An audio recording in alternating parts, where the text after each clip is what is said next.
जंगल में जोरों की बारिश हो रही थी। सारे पक्षी बड़े ही परेशान थे। बारिश के कारण कई पक्षी बेघर हो जाते हैं। उनसे उनका आशियाना छिन जाता है। कुछ ऐसा ही कौवा और चिड़िया के साथ भी होता है। कालू कौवे और मीनू चिड़िया में अच्छी दोस्ती थी। इस बारिश के कारण उनका घर भी टूट गया था। चिड़िया अपने घर के बाहर बैठी थी। तभी कालू कौवा वहां आ जाता है। मीनू, इस बारिश ने हमारा बहुत नुकसान कर दिया है। बारिश के कारण हमारा जंगल तबाह हो गया है। अब तो रहने के लिए हमारे पास घर भी नहीं रहा और खाने को भोजन भी नहीं। अब हम एक काम करते हैं, कुछ दिनों के लिए हम दूसरे जंगल चले जाते हैं। हाँ कालू भैया, आप बिल्कुल सही कह रहे हो। जब हमारे जंगल के हालात ठीक हो जाएंगे तो हम दोबारा अपने जंगल लौट आएंगे। मीनू चिड़िया कालू की बात मान लेती है और फिर वो दोनों दूसरे जंगल की ओर निकल पड़ते हैं। थोड़ी देर उड़ने के बाद वो थक जाते हैं और थोड़ी देर आराम करने लगते हैं। कालू भैया, मुझे बहुत भूख लगी है। कल से मैंने कुछ नहीं खाया। चलो हम आसपास भोजन ढूंढते हैं, शायद हमें कुछ खाने को मिल जाए। मीनू, तुम आराम करो, भोजन मैं ढूंढ कर लाता हूँ। फिर कालू भोजन की तलाश में निकल जाता है। थोड़ी देर बाद कालू को एक पेड़ पर एक पका हुआ अमरूद दिखता है।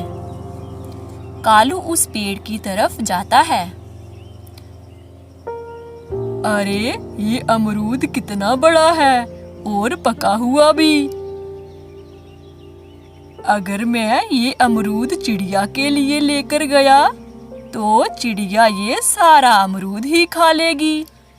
फिर मुझे तो ये चखने को भी नहीं मिलेगा। इससे अच्छा है मैं ही इसे खा लेता हूँ। कालू बड़ा ही शैतान था। वो हमेशा चिड़िया को धोखा देता था। कालू वो अमरूद खा लेता है। अरे वाह, कितना मीठा अमरूद था। अच्छा किया मैंने ही खा लिया। अगर चिड़िया के लिए ले जाता तो मुझे कैसे पता चलता कि ये अमरूद इतना मीठा था। सारी मेहनत मैं करता और मीठे अमरूद का मजा लेती वो चिड़िया। फिर कालू वापस चिड़िया के पास लौट आता है। कालू भैया, कुछ खाने को मिला क्या?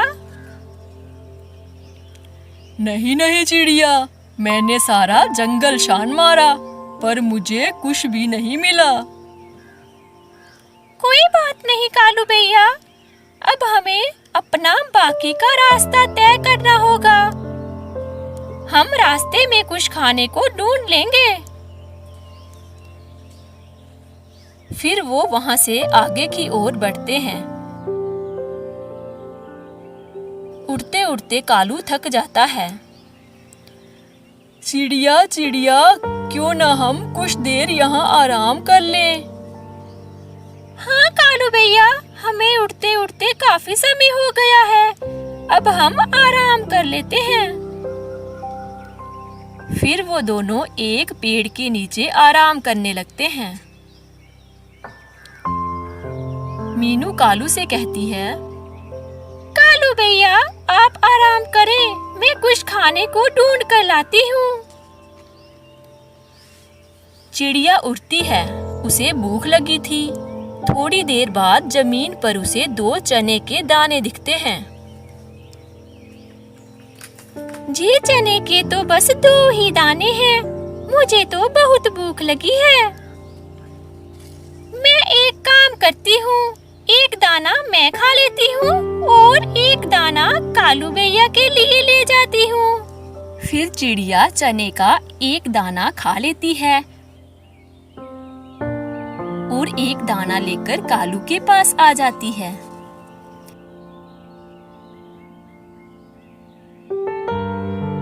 चिड़िया, मुझे तो बहुत भूख लगी है। कालू चिड़िया से वो चने का दाना भी खा लेता है और फिर वो दोनों वहाँ से आगे का सफर तय करने के लिए निकलते हैं। अब तो शाम भी होने को आई थी। वो दोनों एक पेड़ पर रुकते हैं।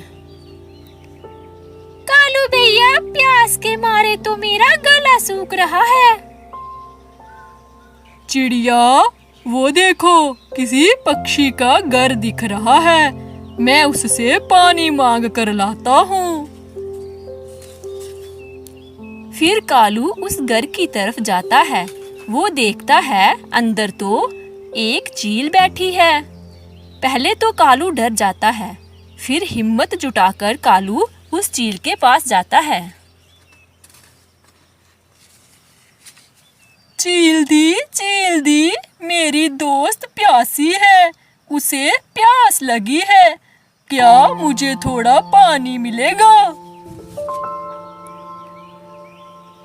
प्यास तो मुझे भी बहुत लगी है, खून की प्यास, ताजा ताजा और गरम गरम खून मिल जाए तो मेरी प्यास शांत हो जाएगी।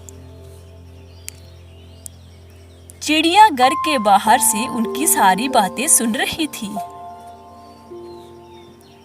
चील की बातें सुनकर कालू बहुत डर जाता है।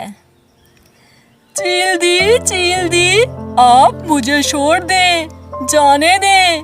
बाहर मेरी दोस्त चिड़िया बैठी है, उसका खून पी ले आप, और उसका मांस भी बहुत नरम नरम है। चिड़िया उनकी बातें सुनते ही वहां से भाग जाती है। जब चील बाहर आता है तो वो देखता है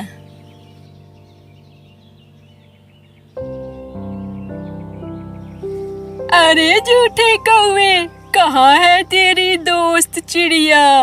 यहाँ तो कोई नहीं है। अब तो मैं तेरा खून पीऊंगी और अपनी प्यास बुझाऊंगी। फिर वो शिकारी चील कालू को पंजों से पकड़ लेती है और उसे नोच नोच कर खा जाती है। इस तरह कालू को अपनी शैतानी की सजा मिलती है।